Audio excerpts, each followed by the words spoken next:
Okay, let's touch base with our special guest this morning. We have Gautam Sinha, Fund Manager, Motilal Oswal Asset Management Company, joining in with his views on the markets. Gautam, it's great to have you in the show. Thanks very much for stopping by. What a year it's been. The only question now is, can we do an encore of the returns delivered this year with 2018? Because as one goes higher, it gets a bit harder.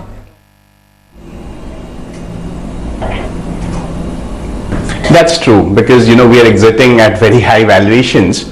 So next year will be largely about earnings catching up. So earnings growth will determine returns to a large extent. Valuations have room to correct, I believe. Bracing yourself for a correction next year? So as we exit, PEs are at some 27x. From a valuation perspective, yes, but I think earnings growth should return, so that should help the market overall. Yeah, I wanted to elaborate on that a bit more, Gautam. So the premise for this runaway rally has been that earnings will catch up. If you do about 10% odd this year, what does that set stage for market expectations on earnings for the coming year?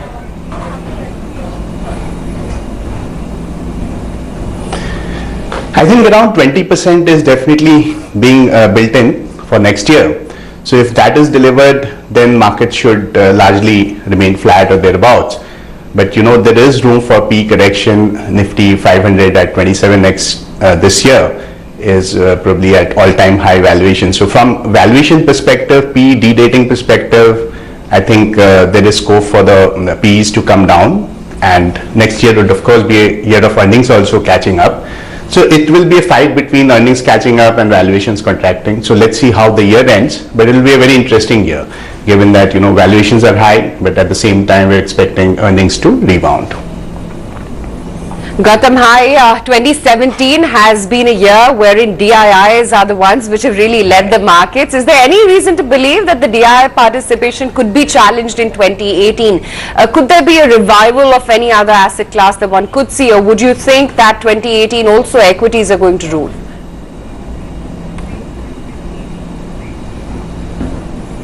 I think DIIs will continue to come in, and the retail money is coming in because of lack of options and also because past returns have been good. But if there is some correction, then we should expect FIs also to come in later on, if there is some correction in the market, because they are much more valuation conscious for sure.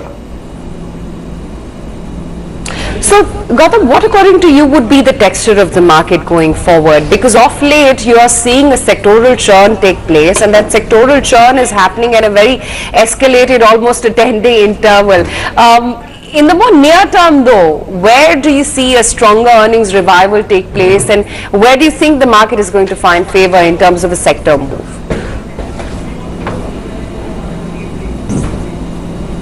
I think the rural part of the economy, rural demand as well as productivity enhancement areas, most of rural demand, because that's a very large place, will be a very interesting place to look out for, because we have a low base there. We're getting into election season and there would be some incentives hopefully in the budget. So from a revival perspective, that will be interesting. The steel side has been reviving, so hopefully that continues. Of course, the corporate and PSU banks, because now we are finally getting into the NCLT resolution mode, that would be a large area where, from an earnings share, index earnings perspective, the delta could be enormous if the NCLT resolutions work out. Some transfer of ownership of assets happens next year. So from a creating delta in index earnings, that will be important, because if you look at last 3-4 years, at the individual stock levels, earnings growth has been stupendous in select pockets of the economy. But the index earnings is what has suffered. We have not seen index earnings grow, and that's largely because the large weights in indexes from sectors like PSU banks, even industrials, or I'd say telcos too, which have not grown in earnings or degrown in earnings. So these are the sectors where revival is being hoped for too. The market is building in revival in earnings in telcos too. It's building in revival in earnings to some extent in corporate and PSU banks. So if that story pans out, then we will have a decent build up in index earnings. And that's what I mean when I say that next year will be a year of earnings building out, earnings picking up, and at the same time Ps do have room to correct. So let's see how the interplay between the two works out to be. PSU banks, would you stick to the larger ones, or would you say this is going to be an across the sector move that we are bound to see?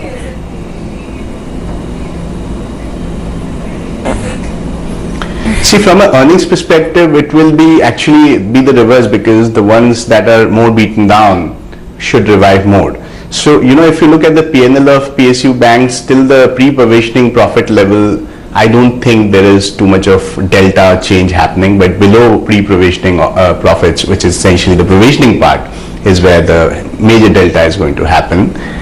And that should reflect in higher earnings growth or change in earnings for stocks where the provisioning numbers have been very high. So essentially the smaller ones which are very beaten down. But this is largely, you have to remember that this is largely a 1-year adjustment or a trade from market perspective. This is not a structural story as of now. The structural story builds out only when the private sector capex revives. So that's another thing to watch out for actually next year.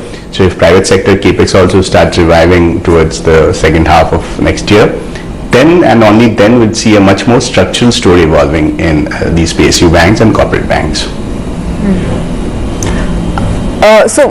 Given your broad assumptions on how the rural economy will also contribute to growth into the coming year, where are you betting on, aside of the financial exposure to delinquencies being resolved and that side of the market kicking in?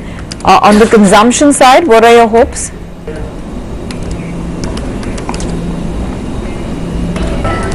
So essentially, we are, so our style of investing is of course very different. So we just believe in buying and owning compounders, long-term compounders, structural stories more so. So, for us, nothing much is changing. We are very optimistic about the earnings growth prospects of the stocks we hold, and they largely being in the retail financial space, both on the, private lending space as well as the financialization of savings bit. So like insurance is a large holding for us. So I believe that that part of the story is very, very structural, secular, and that will continue to play out. Beyond that, select auto names will continue to do well, probably not as well in earnings as they have done past 3 years, but still a very decent compounding in the earnings is expected. So we continue to own them. So some of the stocks that we hold, and on the consumption side also we have a fair mix of staples as well as discretionary consumption names. So some of the stocks that we own definitely benefit from the rural demand pickup or general consumption demand pickup. The other thing is private sector capex revival. I think private sector capex revival will be greatly beneficial for the overall economy.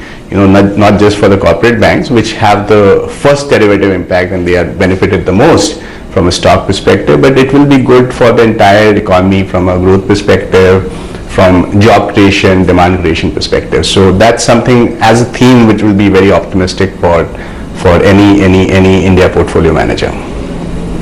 Gautam, as I look at your dynamic equity fund, or for that matter, multi-cap 35, there's only Maruti Suzuki which is in the top slot over there, in the top 5 to 10 names that you hold in the declared portfolio. You think that it's reason to perhaps relook at Maruti and maybe then replace it with an M&M, or for that matter, Tata Motors? M&M because it's bound to also benefit from this rural recovery, and Tata Motors because, there are a slew of launches now which are launched up. The stock has been an underperformer. There's a high beta and high delta that you can play for in Tata Motors, and therefore significant headroom and a scope for more of that.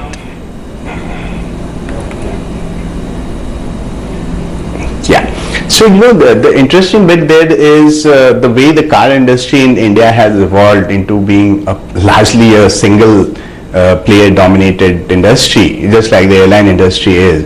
So hardly, if you look at the industry profit pool, the share of the one guy is so high, it's humongous, and the economic moat that this player enjoys is only increasing with the slew of new launches. So while there are always hopes around other players catching up, but from our perspective, we believe that the economic moat is very important, and the growth prospects are important. Growth, overall growth we should be bullish on, because if we're talking about consumption revival, then definitely all these players benefit.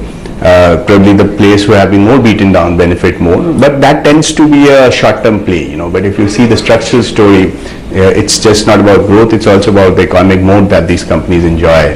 And these are the companies which will typically do well across cycles, be it the down cycle, up cycle. So that is what we are more interested in, being long-term investors. So we are staying put with our, stance in autos for now. But yeah, of course, we'll keep evaluating, and if we find more interesting companies to own in the auto space, more the merrier. What about the investment cycle and related themes, particularly the revival in the MHCV segment, so to speak? Are you betting big on that? There are select options, even so, but do you think that's a theme that will filter down to looking at some of the investment related stories? Yeah. So investment related, investment cycle capex revival is actually a theme to watch out for. It's not happening yet, and even if you look at the latest IIP prints and all, it's not happening. It's happening at the margin in sectors like steel, but a broad-based economy level investment cycle revival has not happened yet. So that's the first point. The second point is, on MHCVs and all, the fact that, there will be a shift from road to rail in terms of the freight mix, and that is going to happen very soon with the DFCC getting operated. So I think that is a theme which will play out in a big way, and it will impact MHCV growth. So not even if there is a strong revival in private sector capex, or let's say in mining, which tends to impact positively your MHCV cycle, but again we have another factor, a countervailing factor, which is essentially the shift from road to rail because of DFCC coming in. So it will be interplay of two. So net not very positive on the MHCV cycle from a 3-year perspective. And finally, Gautam, as we wind up this interview, do you get this? I know you've said that it's going to be harder as we move higher on the market, but even so, do you think that the optimism that's been fueling the markets will continue? As a fund manager, do you think that the opportunities, while would be few and far between as we go up, there would still be ample room for an outperformance?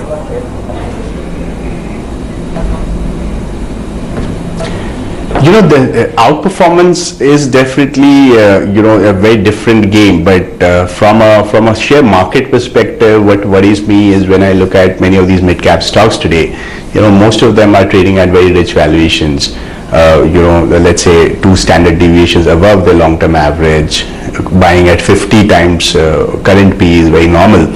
So when you're buying expensive stocks, it becomes very important to be all the more sanguine about future growth. So that's what I'm saying, so while future growth is there in select stocks, but you have to be selective. You have to choose correctly which stocks you're owning. You cannot be very generic. You cannot spread yourself too thinly across many stocks, hoping that there will be growth.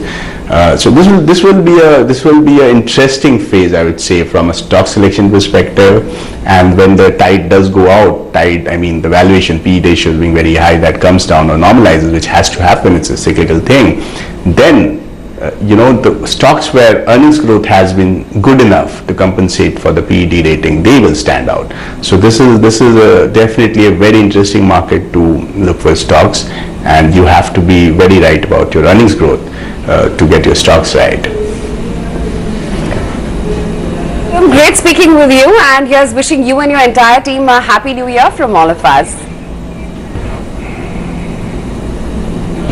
Happy New Year to you too. Thank you. Thanks so much. Okay, that's the view coming in from the house of Motilal Oswal, and their view, the rural recovery, that's something that they're betting big on.